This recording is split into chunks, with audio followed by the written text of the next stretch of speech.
कोल्हापूर येथील श्री महालक्ष्मीचे मंदिर हे मंदिर महाराष्ट्रातील 3.5 शक्तिपीठांपैकी एक मानले जाते. मंदिरातील देवीची मूर्ती सुमारे 3 फूट उंचीची असून ती काळ्या पाषाणाची आहे.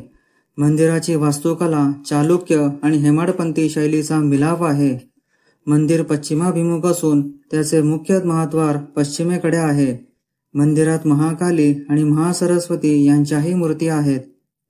कोल्हापूरच्या महालक्ष्मी मंदिराचा इतिहास सुमारे 12 ते 13 शतकापूर्वीचा असल्याचे मानले जाते. काही संशोधकांच्या मते या मंदिराचे अस्तित्व 3ऱ्या शतकापासूनच आहे. मंदिरातील एका शिलालेखानुसार चालुक्य राजगणातील राजांनी 7व्या शतकात या मंदिराला भव्य स्वरूप दिले. चालुक्य राजा कर्णदेव याने 634 साली मंदिराच्या गाभीकुंडीची म्हणजेच गाभाऱ्याची स्थापना केली आहे असे मानले जाते.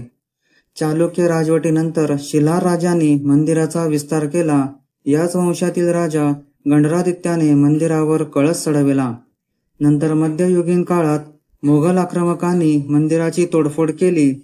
तेव्हा देवीची मूर्ती एका पुजाऱ्याने अनेक वर्ष लपवून ठेवली होती. त्यामुळे ती मूर्ती सुरक्षित राहिली आणि मग अखेर छत्रपती संभाजी महाराजांच्या काळात 1715 ते 1722 या काळात मंदिराचे पुनरुज्जीवन करण्यात आले.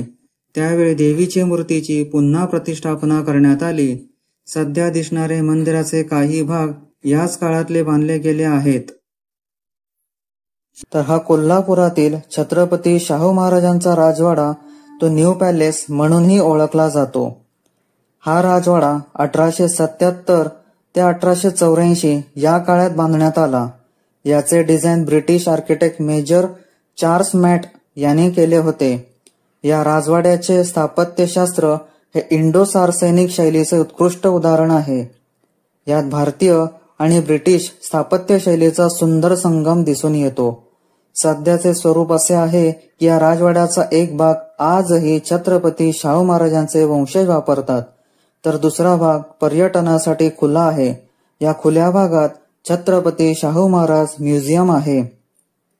या संग्रहालयात छत्रपती शाहू महाराजांच्या काळातील अनेक ऐतिहासिक वस्तू, शस्त्रे, पोशाख आणि त्या काळातील इतर कलाकृतीचे प्रदर्शन आहे. येथे जुन्या गाड्यांचे म्हणजेच विंटेज कार आणि विविध वन्य प्राण्यांचे शिकार केलेल्या अवशेषांचे प्रदर्शनही आहे. या राजवाड्याचे वैशिष्ट्य, या राजवाड्याची रचना आणि भव्यता खूप प्रभावी आहे. यात सुंदर बागा, तलाव आणि विविध कलाकृतींनी सुशोभित केलेले दालन आहेत.